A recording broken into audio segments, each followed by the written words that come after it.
Hey guys, and welcome back to another video. Today we're going to be talking about my ADHD and how it affects me as a writer, at least as a slow writer, and just some tips and tricks that I do that could potentially help you if you also struggle with these things. So yeah, let's get into the video.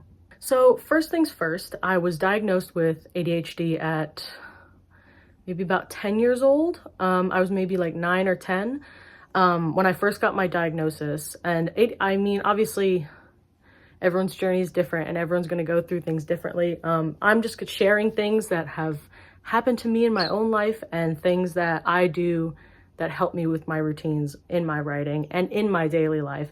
I'm not saying that this is like my little disclaimer.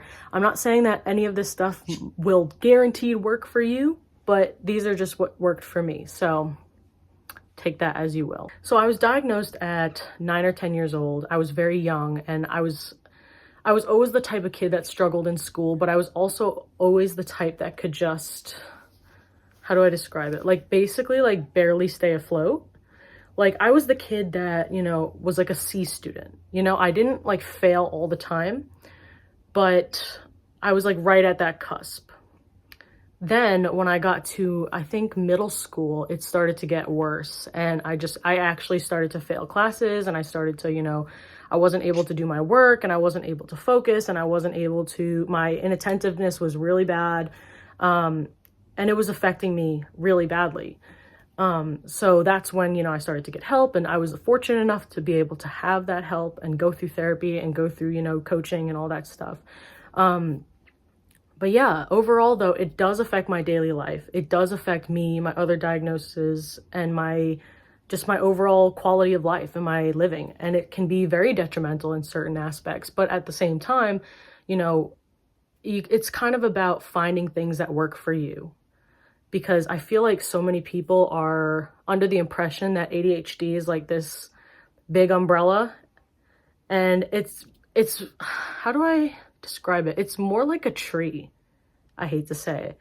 Or I don't hate to say it, but it's more like a tree where like the trunk is the ADHD part, and then it like branches out, and all those little branches are different things that you could have trouble with or not have trouble with, and different things that work. And the leaves are, I guess, symbolically what works for you or what doesn't work for you.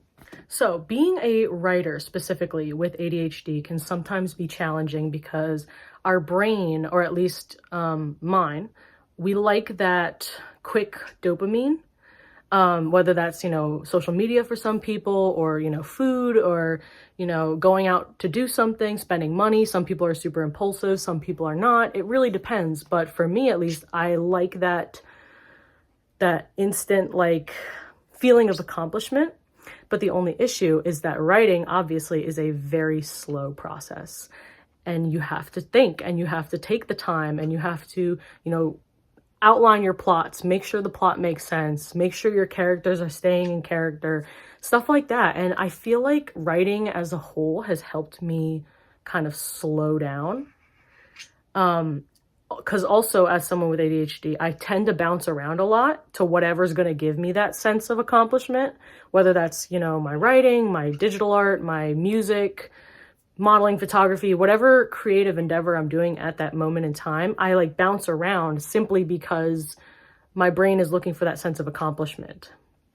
But anyways, because of that, writing has been such a challenge for me because having the ability to just sit down in one place for an extended period of time and focus on one thing is next to impossible sometimes. And I am also fortunate enough that I can be on medication and that it does help me, but at the same time, it's still difficult and it still presents its challenges.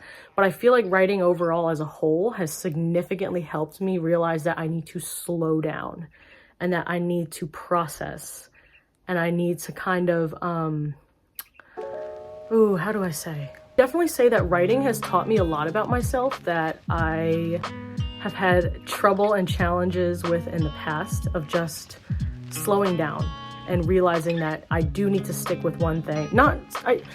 So the whole theme of this channel obviously is not really sticking with one thing and doing whatever you love and doing whatever makes you feel creative. But at the end of the day though, jack of all trades, master of none.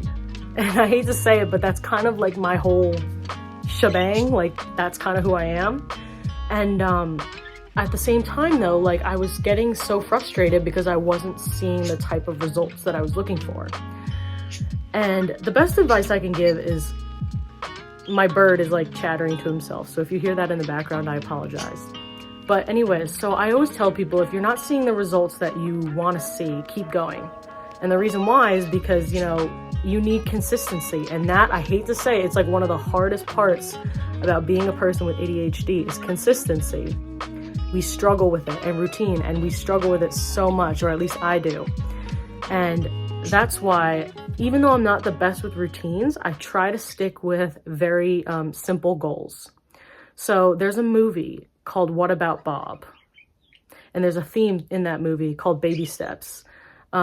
It's a Bill Murray movie from like, I don't remember when, but anyways, the whole theme is that you set a small goal for yourself in order to accomplish said goal, so that you're not only setting up your brain for, you know, to accomplish bigger things, but you're also subconsciously like making yourself feel accomplished. For example, if you're really depressed and you're sitting in bed all day and you just want to cry and you just want to hide from the world, a small goal would be, okay, I'm not going to do, and you have all these things to do. You have to do laundry, you have to go to work, you have to, you know, take care of your kids, or you have to, you know, X, Y, and Z, go to school. Setting a small goal for yourself is like saying to yourself, okay, I don't have to think about all those things. Right now, I'm just going to go brush my teeth. I'm going to get up, I'm going to go brush my teeth. Obviously, it can be even harder than that sometimes. Sometimes, obviously, with mental health, you have to even say to yourself, I'm just going to take off the blankets. I'm just going to sit up. But if that's what it takes for it to work, then it works. Obviously, like I said, everything's kind of subjective in the sense that it's like what works for you. So writing-wise, I set small goals for myself. I tell myself each day that I'm going to sit down to write, or a period that I'm going to sit down to write. I try to write at least 500 words. 500 words. And if even that's a goal that's too big for me sometimes, I'll even lessen it. Just tell myself, I'm just going to reach this word count. Very simple. And the funniest thing is that I actually usually write about 800 to 1,000 words per writing session. And the best part about that is that, you know, if I reach that 500 goal, I already feel good about myself. So anything plus, I'm going to feel even better about myself and my abilities, and, you know, just rewarding myself with that. You know what I'm saying? As we also know on this channel, I'm a very slow writer. I'm a slow writer. I'm like a medium speed reader. It really depends on my mood, but I'm a slow writer. I always have been. So when I set that goal of 500 words, that's half of 1,000. So that's still doing a pretty decent job every time you sit down to write. And since my average is 800 to 1,000, or 800 to 1,000 words, you know what I mean? I'm at 7.4, I think, thousand words right now. So that's 7 times that I sat down to write, and, you know, obviously gauging all that good stuff. But at the same time, that goal, I never thought I would reach 7,000 words. Honest to God, I was so surprised. Like I looked at my word count, and when I saw that, I was so surprised. I just was so taken aback because of how hard it is for me to sit and write without any distraction, which my free write also has helped me tremendously with that. Obviously, it's not a tool that I can commonly recommend, only because it's so expensive. But if you have the ability to get one, and this is something that you struggle with, I do recommend it. But anyways, I never thought I reached 7,000 words. I'm surprised I even reached 5,000. But at the end of the day, because I set those small goals for myself, I was able to reach the overall goal of 7K. Now my next goal is 10K. And since I'm already at 7.4, I'm almost there. You know what I'm saying? So by breaking it down into smaller pieces, even if it's minute, even if it's just, I'm going to turn off my phone for 5 minutes, and then you wait. Then you tell yourself, okay, well, I'm bored now what? And then the gears start going. And if I'm starting to feel like writing, then I tell myself, okay, I'm going to write. I'm going to sit down and write, etc. I'm probably going to get hate for this, but I really don't care. Just something that I've noticed, and it sometimes does bother me. But obviously everyone's journey is different, so I kind of just stay out of it. But at the end of the day, though, I have noticed, and you probably have too, that a lot of people tend to, or a certain type of person, let's just say, because it could technically be anyone, they like to use, whether it's their mental illness or their ADHD, but they use it as a reason why they can't do certain things. You know, I can't stick to routine because I have ADHD, or I can't write a book because I have ADHD, and I you know, struggle with distraction and focus and, you know, being attentive, etc., and executive function. But for me, at least, I like to challenge myself, and I've always been that type of person. And honest to God, if you're the type of person that likes to stay in your comfort zone, by all means, that's totally okay.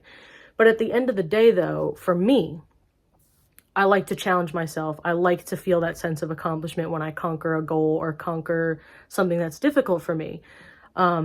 So for me, despite my challenges with ADHD and my other diagnoses, I like to kind of break it down. Like I said, it's really as simple as breaking it down for me. But when you break it down into such small, more accomplishable goals, it better sets me up for success. And it makes me feel good. It makes me feel good about myself in the sense that I was able to conquer something that was a very big challenge for me. And honestly, it works wonders for your confidence. And again, maybe I'm just speaking for myself. Everyone's, you know, journey's different. I'm not going to say that, you know, that this is going to work for everyone, but it has worked tremendously in regards to my confidence, how I feel about myself, how I feel about my productivity each day, and just the overall goal of accomplishing writing this book. My goal is about 70,000 words, 60, 70,000, just because it's a standalone. But okay, so if my goal is 70,000, I'm almost at 10,000. So that's just 10,000 6 more times. You know what I'm saying? Like, if you have to break it down for yourself like that, even to make it more accomplishable, do it. By all means, do it. Another thing that I found works for me, and again, it might not work for you, but I also struggle with drinking water and just remembering to drink water throughout the day and stay hydrated. So something I've been doing is I fill a water bottle, I sit it next to me at my desk, and I tell myself, I'm not going to leave this desk and stop writing until this water bottle is empty, and then I have to go refill it.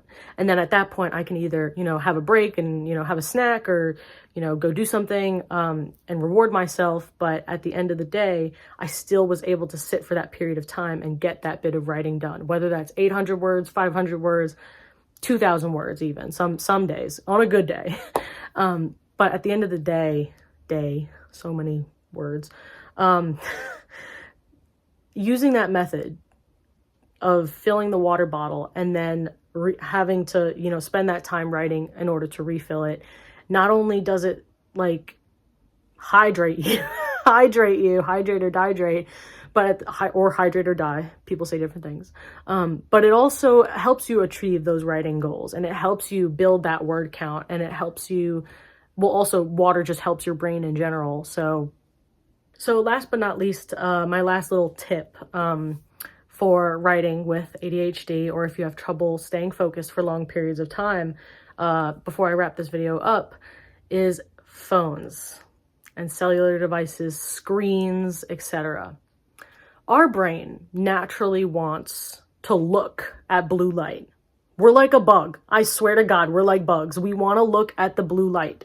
It's just how it is. Kind of like when there's subtitles on the screen, your eyes are going to go to the words first, not what's on the image. Just that's how it is. Anyways, see, there I go, going off on a tangent. But anyways, having your screen or your phone or whatever's distracting you in that moment, TV, whatever, either shut it off or physically change your location. And the reason why I say this is because it kind of sets your brain up for something new. You're assessing a new situation, and then whatever was distracting you before is now no longer in the picture. So I also have the object permanence of like a fucking carrot, I swear. If I don't see it, it doesn't exist. Hence why my desk is always messy, my apartment's always messy. I always need to be able to see things, because if I don't see it, I literally will forget that it's even there.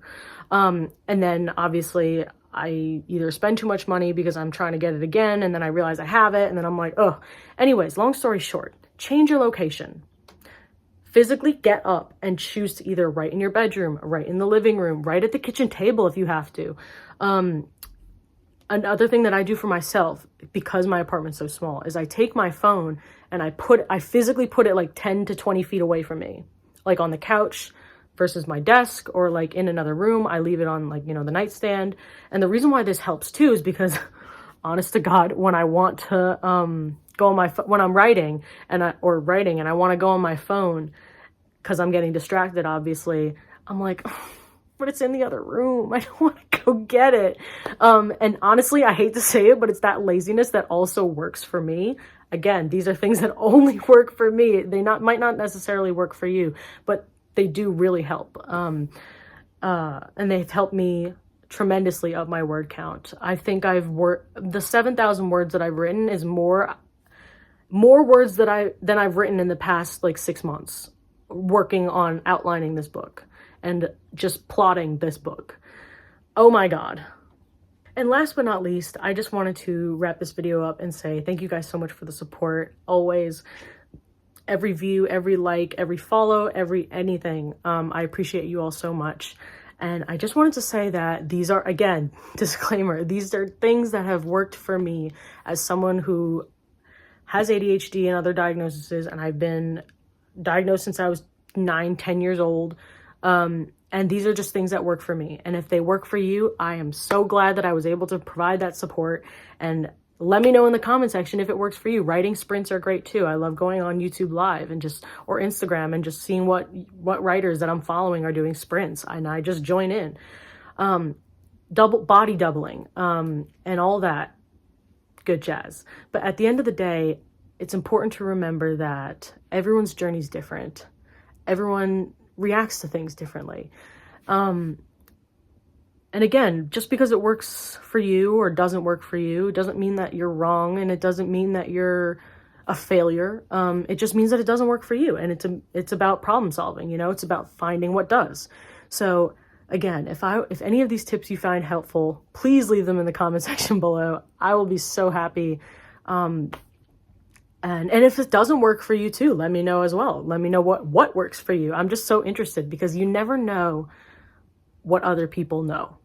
And that's another thing that I have picked up in my short 25 years of life, is that you never know what other people know. And you never know what someone might teach you severely, for real. Like, I learn new things every day just by genuinely being present and listening to what people are telling me.